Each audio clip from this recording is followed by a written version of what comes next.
Денеска разговараме со Тимчо Муцунски, пратеник во Македонското собрание и меѓународен секретар на ВМРО ДПМН. Добар ден, господине Муцунски. Добар ден, благодарам за можноста да гостувам во вашата емисија. Вака за почеток поднесовте барање за интерпелација за министерот Димитров. Седницата помина како што помина.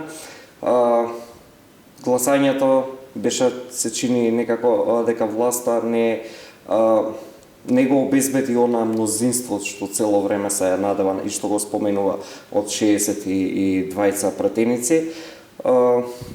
Некако се остава сомнеш дека дел од пратеници од власта не се согласуваат со премиерот Заев и не дадоа поддршка на министерот Димитров. Кој е вашиот став? Па дефинитивно тоа што може да го увиди секој граѓанин е дека нема област од аспект на нашето општествено живење каде што има подобрување. Секој област имаме назадување. Имаме нереализација на програмски определби. Тука во овој специфичен случај беше едно ветување дека Македонија за многу брз рок ќе ги отпочне предпристапните преговори, дека ќе има првата меѓувладина конференција, што беше главна програмска определба на коалицијата на СДСМ на парламентарните избори, беше во програмата на владата и тоа е едно од низата нереализирана ветување на СДСМ. Сега, кога го гледаме тоа низ призмата на пратениците во собранието, секој еден од нас како пратеник е одговорен спред својот електорат. Ние сме делегирани представници на граѓаните тука.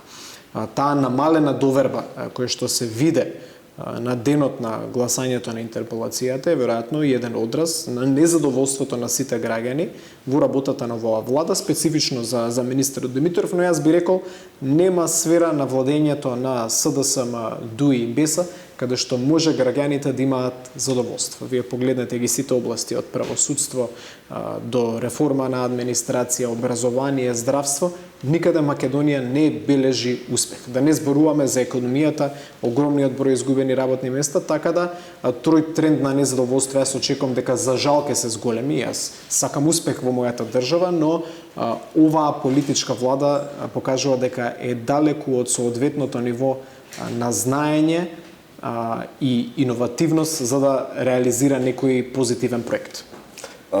Вие сте човек кој што секојдневно комуницира со нашите странски стратешки партнери, имате одлични односи со нив. Кажете ми, кои се далекосежните последици од овие политики на власт, ако земеме во предвид дека ниту пак премиерот Заев, ниту пак председателот Пендаровски долг период немаат остварено средба со ниеден премиер или председател од странска држава.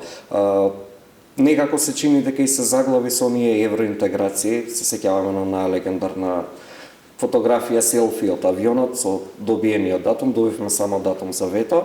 Некако почнаа да излегуваат оние податоци колку ја чини држава тоа што не се започнати преговорите, беше самиот старт веќе некои 105-60 милиони евра кои што ни следува од Европската унија за почеток на преговори, ние не ги добивме.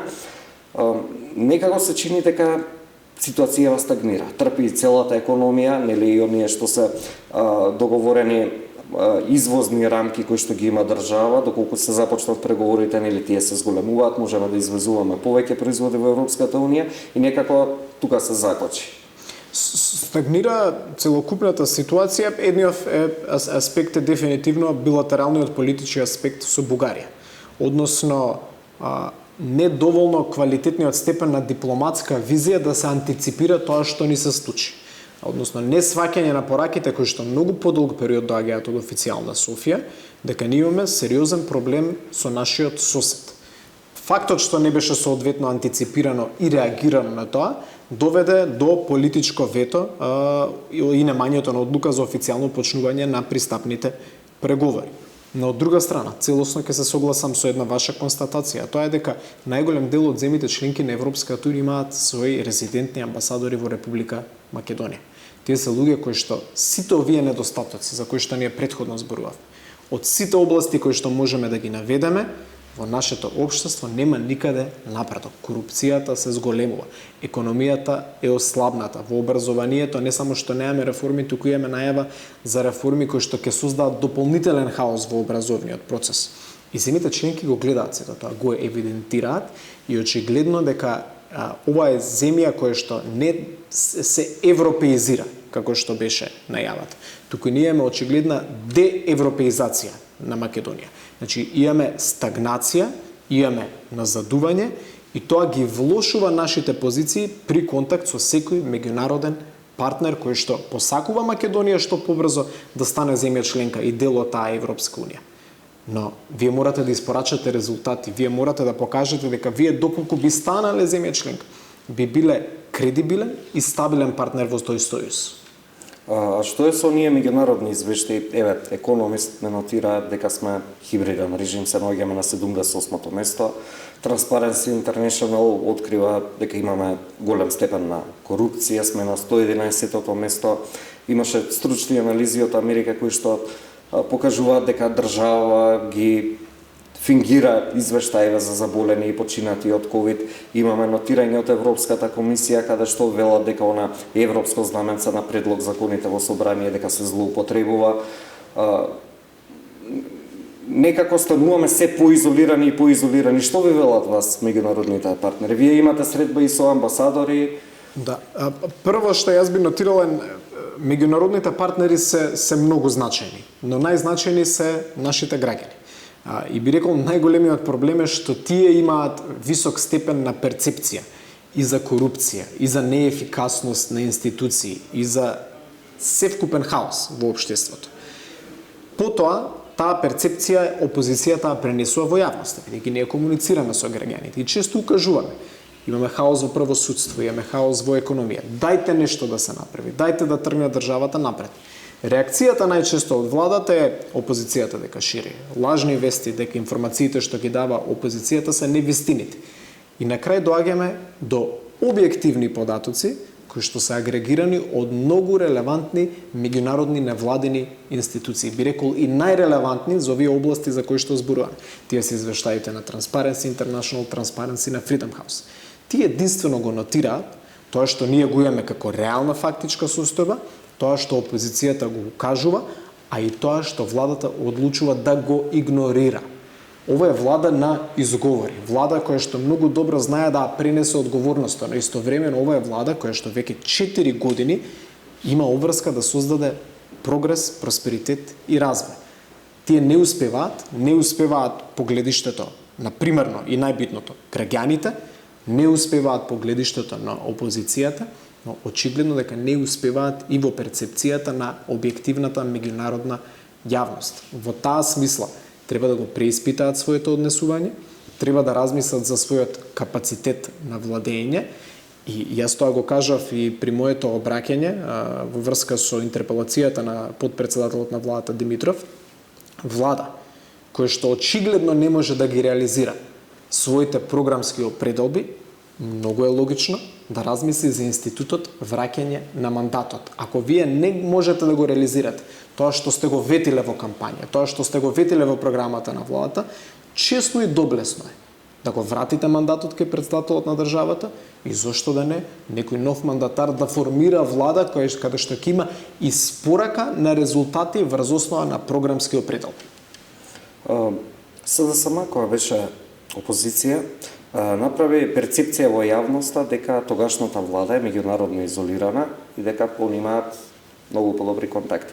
Меѓутоа, вие после 4 години на владење, особено е последнава година и пол-две, ни покажаа дека тие се тие кои што веќе немаат никаков контакт со меѓународните партнери.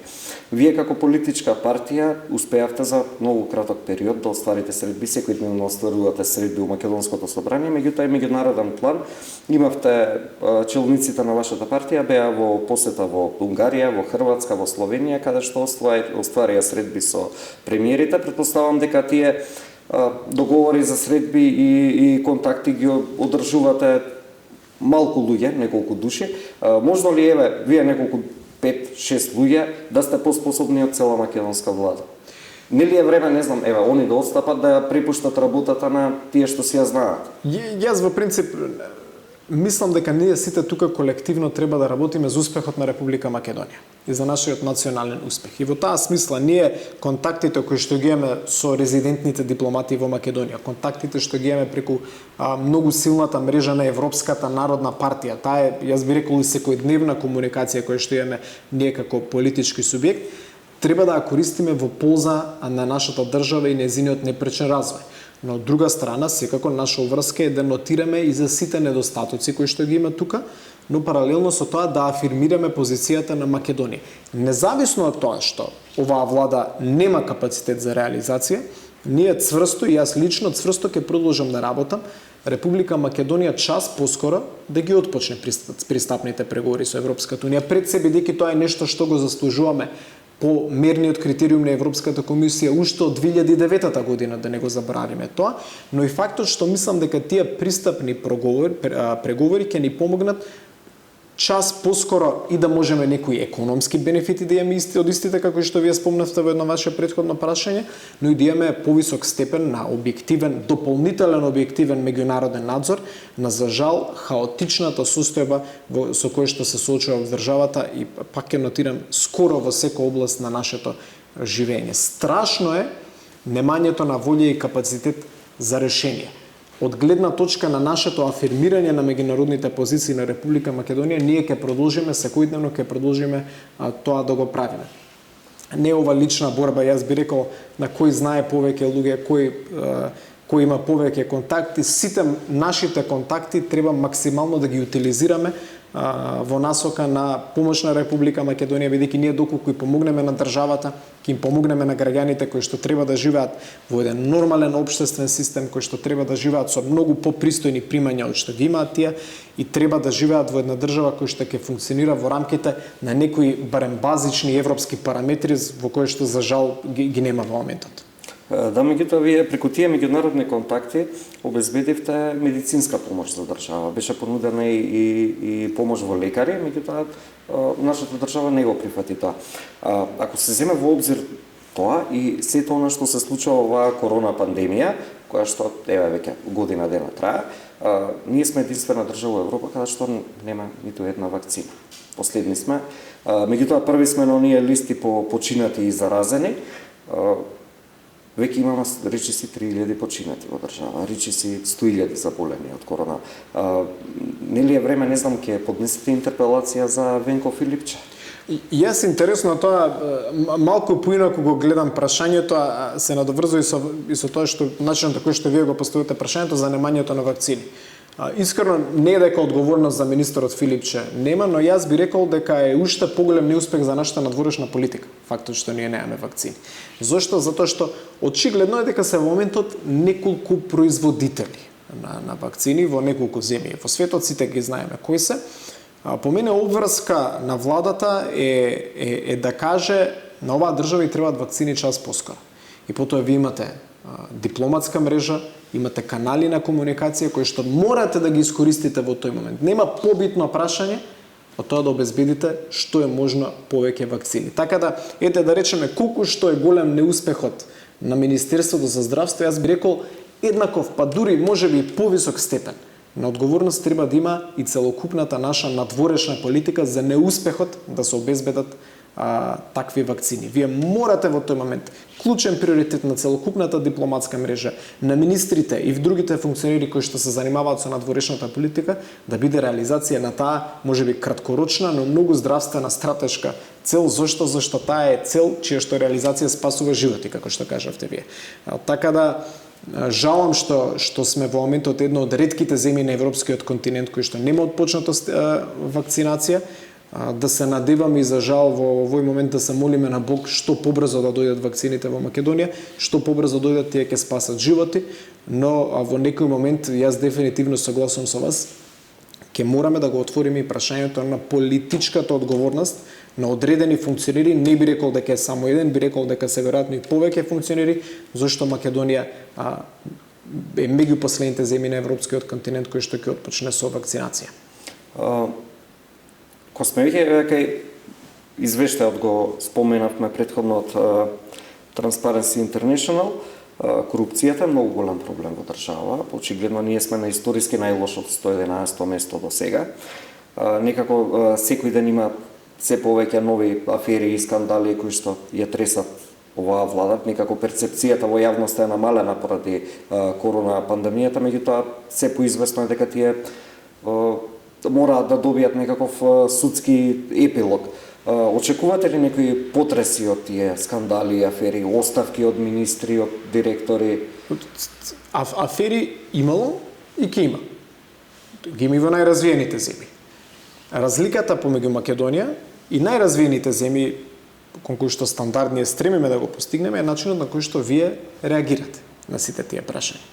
Значи, не е само до перцепцијата на граѓаните. Перцепцијата на граѓаните вие градите врз основа на вашето конкретно действување. Ние имаме една мала клика која што постои во рамките на полициско-правосудниот систем, кој што во последните 30 години, за жал, никако да не може да се искорени. Сите знаеме кои се корумпирани полицајци, кои се корумпирани царински службеници, кои се корумпирани обвинители и суди. Не се тоа сите.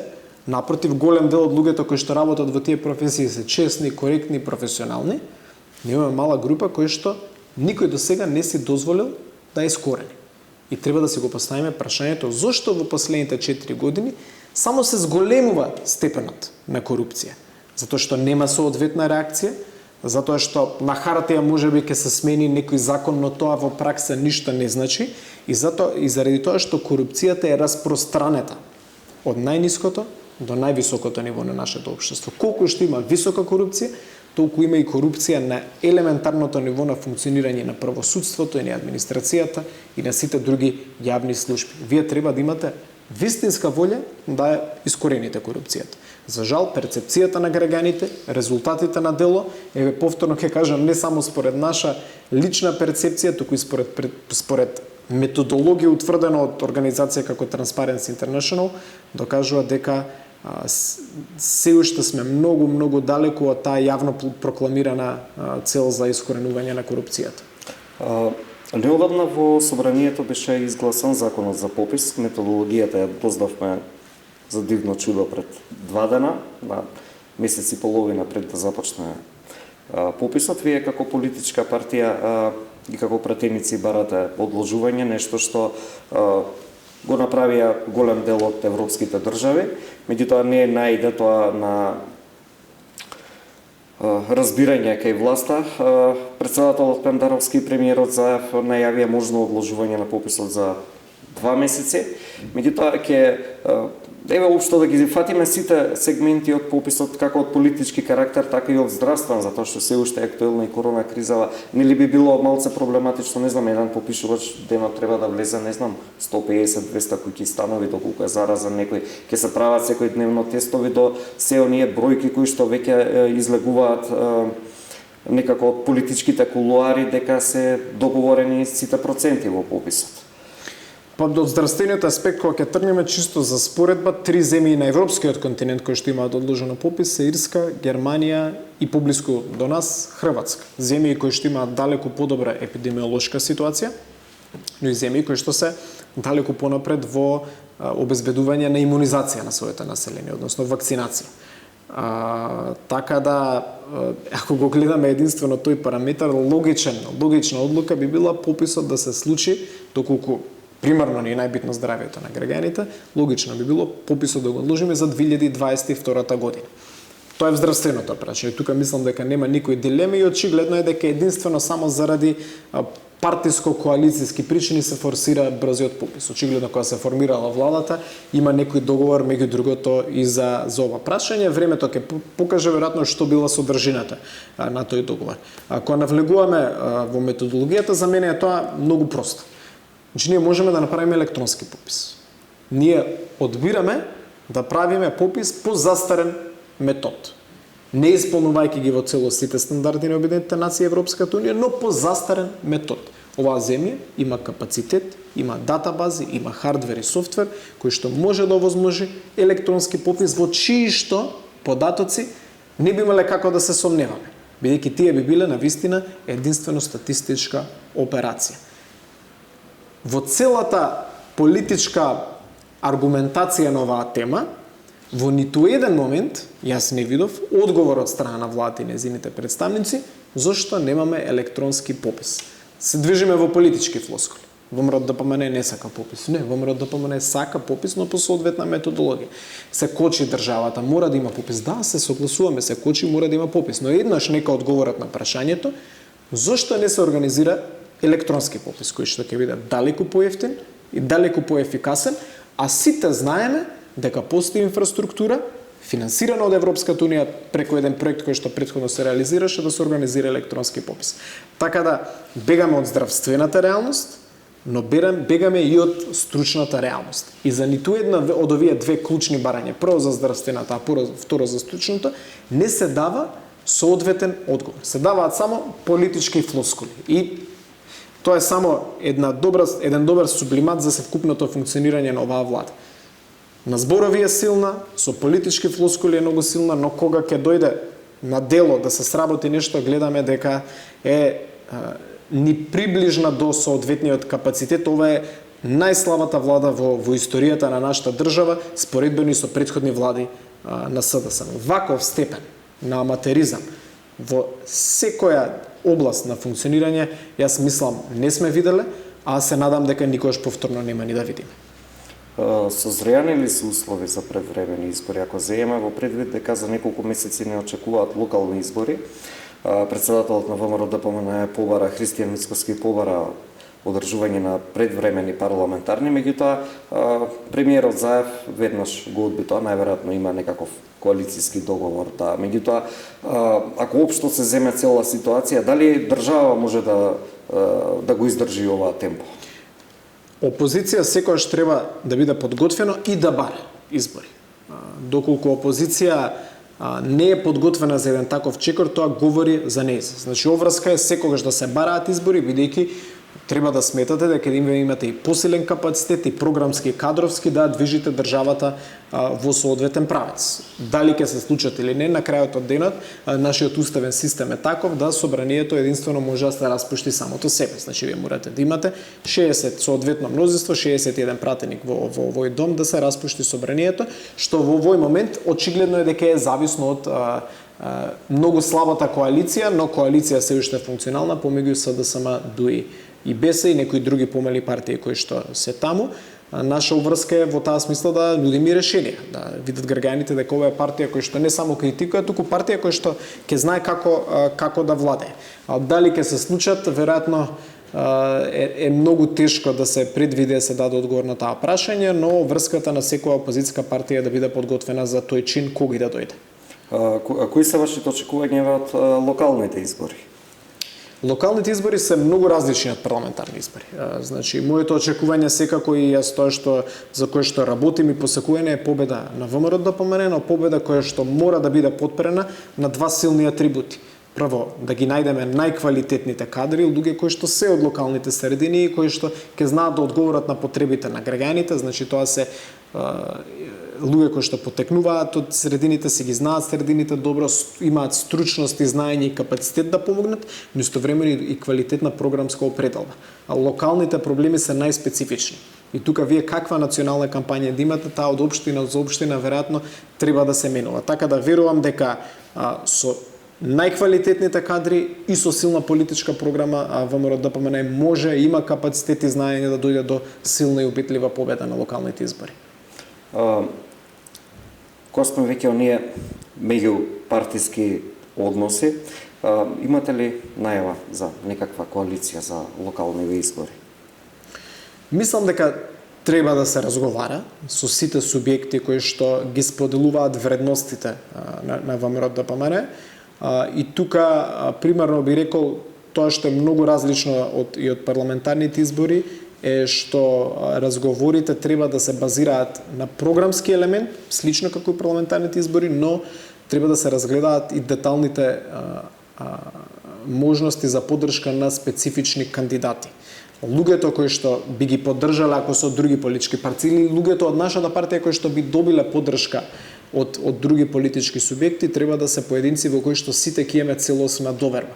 Затоа што едно е вие декларативно да кажете дека партиите се поддржуваат, ама ако немате доверба во поединецот, тогаш таа соработка може да се покаже и неефикасна. Така да повторно врз основа на тоа што претходно го зборувавме, постулатот на добри кадри и добра програма можат да дадат силен стимул за една симбиоза со различни политички субјекти. Верувам дека ќе се работи на тоа, но некоректно е се уште во оваа, прерано е во оваа фаза да зборуваме, но дефинитивно треба да се работи на тој процес. Ред, ви благодарам господине Мусунски за одвоеното. Ви благодарам и на вас.